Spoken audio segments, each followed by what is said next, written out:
get it in. Does to Smith. Jabari for three and the win. Yeah! He got it!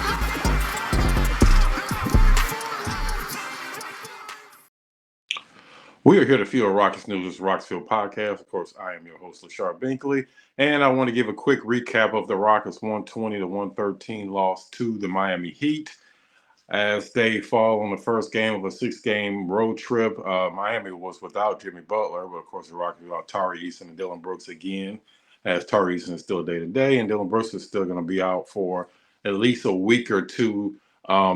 If everything goes right with his injury, it could be even longer. But the Rockets do fall tonight. And one of the main reasons the Rockets fell tonight was they cannot make a three in the second half. They were 10 for 20 in the first half. They only made 4 threes in the second half. And that's when Miami started to take over the game. Alperen, Sengun, and Fred VanVleet tried to keep the Rockets in the game. They had 54 of their 113 points. But unfortunately, the rest of the cast did not show up, especially the starters. Starters outside of VanVleet and Alperen Sengun were 8 for 31. Jalen Green was only 2 for 10. He only scored 11 points. He was the third leading scorer. Funny enough, tied with Cam Whitmore, who again is close to a points per minute player. He had 11 points in 17 minutes, but you got to get more from your starters, and it's something that Ime mentioned in the post game. He was saying that yes, it's great that Fred VanVleet had 32 points because he's reading the defense exactly how he wants other players on the team to read the defense, and unfortunately, they're not reading the defense like on the pick and roll defense or when teams are playing zone. They're not reading the defense correctly, and that's why you get a 2 for 10 from Jalen Green. That's why you only get 9 points from a Jabari Smith. That's why you only get 59 points from the rest of the starters outside of 2 players because they're just not reading the defense correctly. And yes, Miami's a really good defensive team. They're really well coached. But Ime also mentioned that the Rockets just got outsmarted in the second half. Some of the mistakes they were making in the first half caught up with them in the second half. And you can't do that against a well-coached team because exactly what happened tonight is going to happen more often than not is that teams are going to be able to get through your defense. You're not going to be able to keep teams under 100 points every night, no matter how good your defense is. And we saw that again tonight against Tyler Hero, who is a Rockets killer. Every single game he plays against the Rockets, he usually puts up 25 points or more. He actually averages more points against the Rockets than any other team in the NBA, and he did it again tonight, even without Jimmy Butler. It didn't even matter. And Kyle Lowry went out early in the second half with an injury, but they had 3 players in double digits off their bench. They had a much more balanced scoring. They weren't dependent on 1 or 2 guys. And that's kind of like the Miami Heat culture. It doesn't matter who's playing it, it's plug and play. And when you're playing a disciplined team like that, you can't make mistakes. And the Rocks were making mistakes all night, missing defensive assignments. Like I said earlier, wasn't reading the offense correctly, offensive game plan correctly on the other end against Miami's defense, which they were playing a lot of zone, trying to force the Rockets out on the wings and trying to keep the ball out of Sengun's hands. Even though Sengun still was down to 15, even though the entire Miami Heat's defense was really focused on trying to stop him, he still had a really good game, even though he did foul out at the end of the game. But again, the Rockets, this is definitely a game against a team like Miami who's gritty, who grinds out every possession. You definitely miss a Tari Eason and Dillon Brooks because they are your 2 best defensive players. And it definitely showed again tonight because the Rockets just they got a hustle for most of the game. It just seemed they didn't have the energy for most of the game. They did tie it at the end of the first half. But again, when you only make 4 threes in the second half and the Miami Heat end up shooting over 40% from 3, you're pretty much going to end up losing the game. And that's exactly what happened with the Rockets tonight.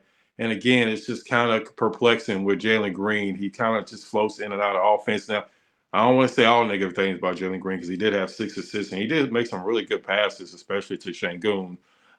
So that was good to see. But on the offensive end, he still seems kind of lost. He still doesn't really seem to know where his place is.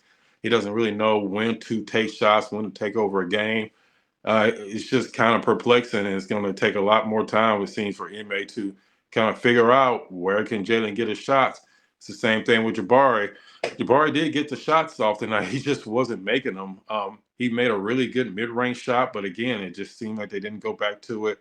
A lot of times it just seemed it's a combination of the Rockets kind of giving up too fast on certain aspects of their offense, and then it's also a lot of times Jabari and Jalen specifically, they kind of just seem to float throughout games. They don't necessarily, they're not aggressive because when Cam Whitmore comes in the game, yes, he makes mistakes, and that's something Emma also pointed out that he missed some assignments and he had the offensive foul trying to dunk on Kevin Love. But he is aggressive. He is going to go out there. He's going to get his points regardless. He doesn't need plays called for him. But that mindset doesn't seem be the same for Jalen Green for some reason. At least from Jabari, at least you're still getting some defense and you're getting rebounding. But like I said, Jalen did have a good game passing tonight with the 6 assists. But on Rockets really needed tonight was on him on the offensive end scoring. And he only made 2 baskets tonight, only had 11 points. So again, it's still a work in progress. I'm not just totally out on Jalen Green. I think he has a lot of talent. It's just a matter of unlocking that talent. And again, something I've said on Twitter, X, whatever you want to call it, something I've said before on there. Yes, Jalen Green's in his 3rd year, but he's in his 1st year in a structured team offense. He didn't have a structured offense in the G League.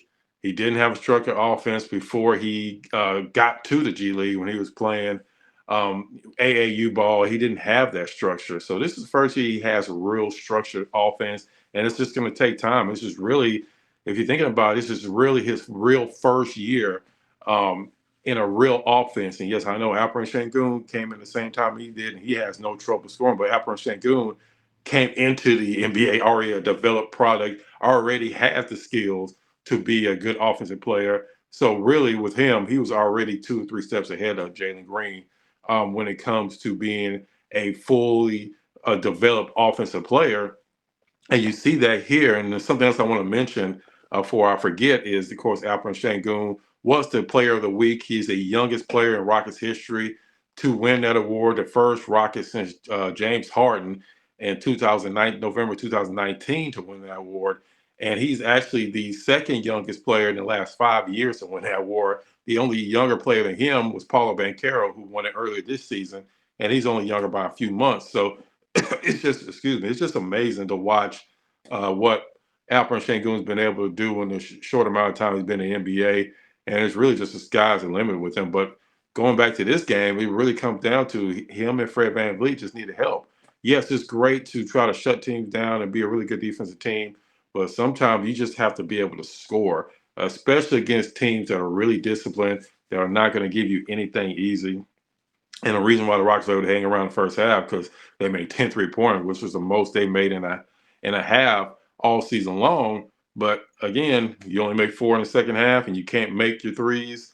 That's what's going to happen. Miami started taking advantage of that, and that's what ended up happening. They ended up pulling out this game fairly easily as the Rockets pretty much trailed for most of this game. And now you have to travel to Chicago. And yes, Chicago hasn't been great this season, but they've been playing better than they have in the previous few weeks. So it's still not going to be an easy game because you're more than likely, you're definitely not going to have Dylan Brooks. It's a chance you may not even have Tari Eason because Tari Eason is day to day. It's just a matter of can he deal with the pain. I don't know if I don't think that's really fair to say if he can deal with the pain. We know Tari Eason is pretty tough. It's a matter if he can deal with the pain without injuring himself more. I think that's really what it comes down to. So it's going to be another tough game coming on Wednesday, and the Rockets have 5 more road games before they're back home on the 20th. So that's going to be something very interesting to watch these next 5 games on the road to see if the Rockets can kind of turn it around because we all know the Rockets are now 3-14 on the road, and they are definitely struggle on the road, even though they have one of the best home records in the NBA. One more bit of news that really not necessarily about the Rockets, but of course, the news just dropped about John Morant being out for the rest of the season. I think it was a training injury that wasn't even actually during the game. They said an MRI on him today, so he's out for the rest of the season. Whether you're a John Morant fan or not, that's definitely something you don't want to see.